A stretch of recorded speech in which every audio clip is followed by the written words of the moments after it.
Good morning, guys. Welcome back from spring break. I am really glad I get to finally see you on Friday. What you will need to do today to start us off is we are going to talk about words of affirmation. Maybe you've heard that before.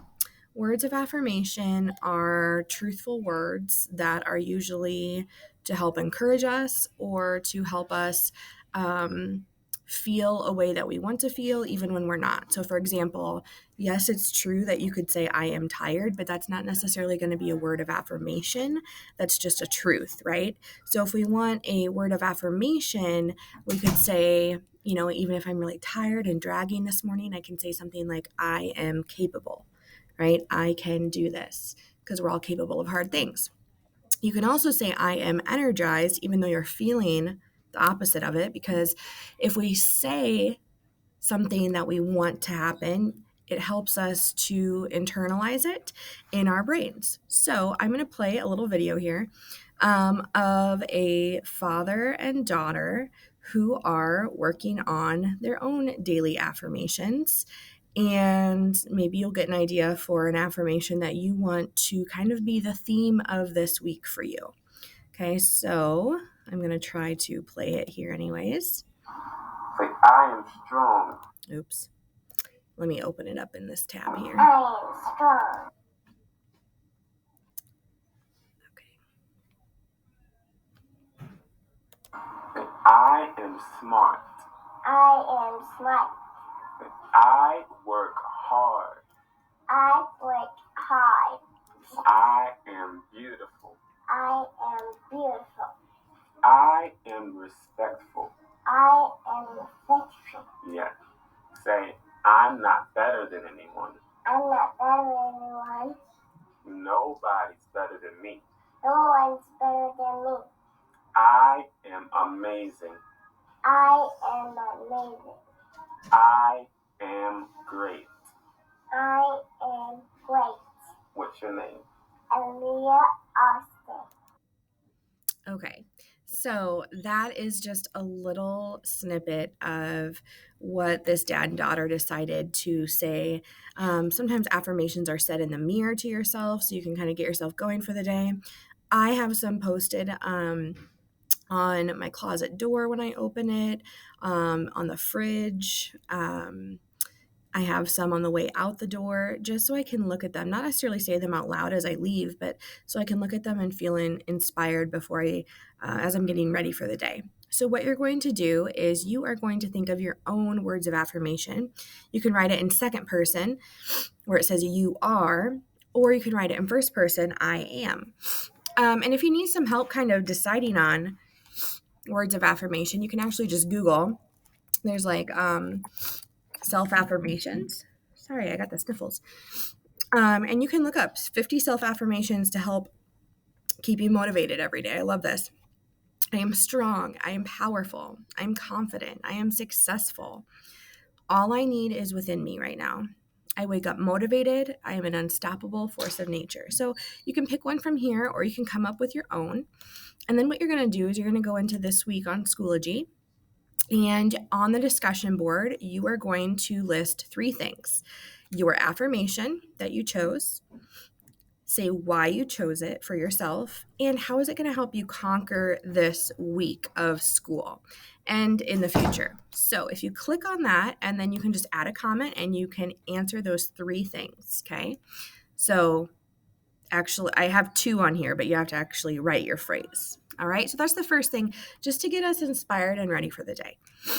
Then the next thing that we're going to be talking about, I'm going to exit out of this, is we have ISASP coming up next week. So, dun dun dun, we do need to prepare for that. We're not necessarily going to prepare for the reading portion. I will go over some of those aspects with you, but you have taken a lot of the reading tests. What's new this year for you is the writing test. It used to be that you have 2 essay prompts. You guys are lucky you only have 1 essay prompt this year, but I'm going to help lead you through it, and we're going to practice for that. Here at Holmes, we're practicing for 3 days in a row.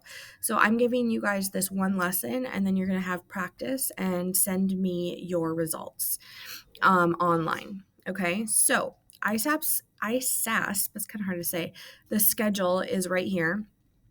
This probably does not pertain to you as virtual student, so I'm going to skip down. You'll probably get an email from Mrs. Estep about it, but I'm going to tell you why we take ISASP.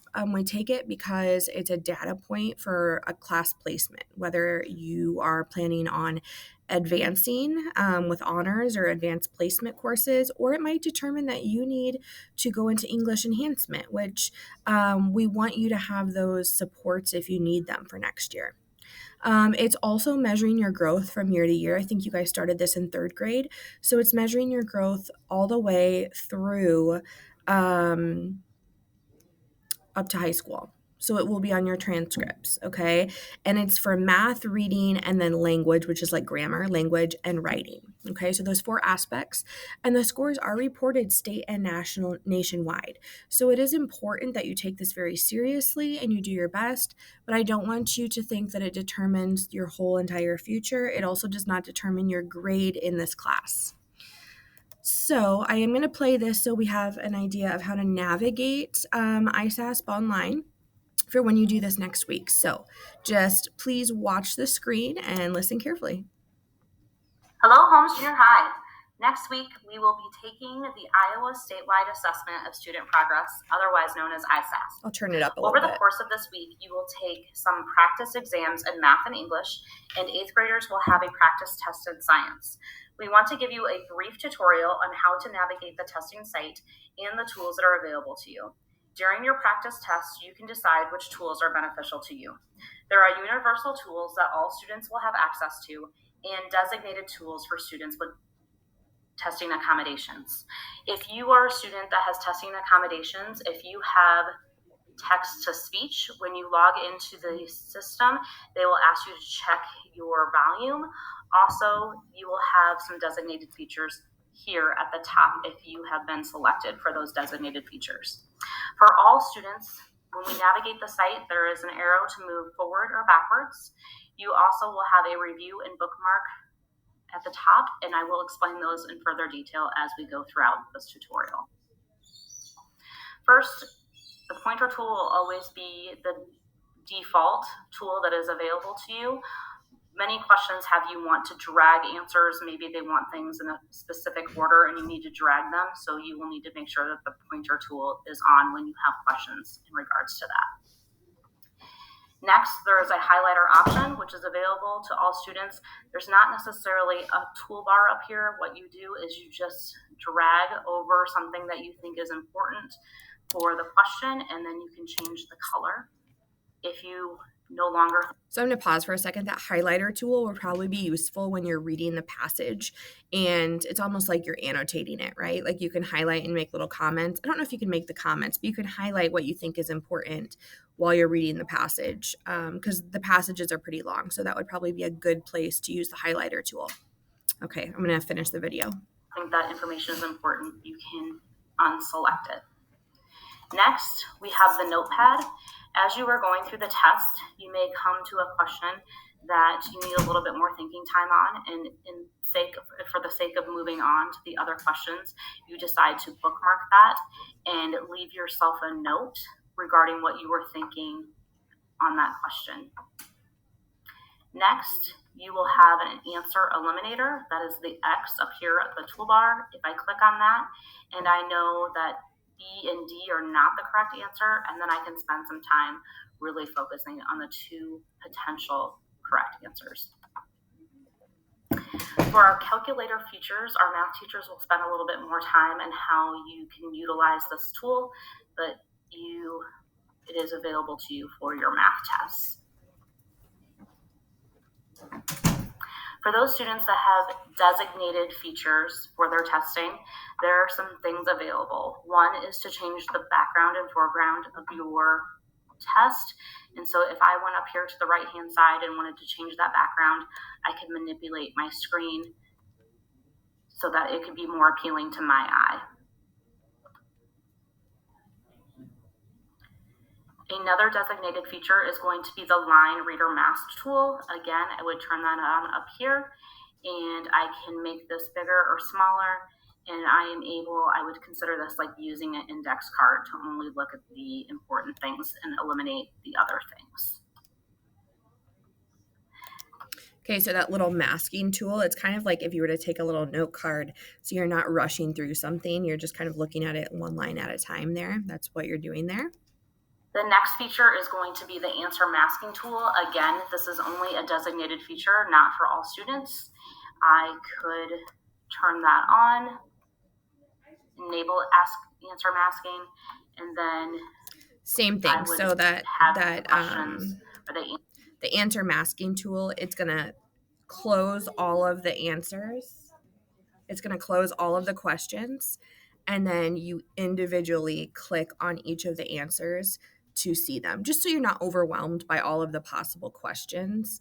And only some of you will have that feature. So that means if you go up to where it says Test Nav User, where the little boxes, some of you will have those features, okay? And I think that's about it. Just remember, if you want to go back, if you do bookmark something because you're not sure on the answer, to do go back and look at that bookmark. And I think it will remind you, like, hey, you haven't answered this question. Some of you will also have text to speech, so meaning that some of the passages will be read, so you can listen to the audio. And then it will say, yep, it will tell you before you submit your answers, hey, you bookmarked something, you didn't answer it, you need to go back and do that. So you'll have to go back and check that out. Yeah, that is the gist of those tools that you will be using for ISASP. In my next video that you'll need to watch, we are going to practice the writing portion of ISASP. We're going to do it together. And yeah, so check that video out, and that will be due for Friday when we meet in class. See ya.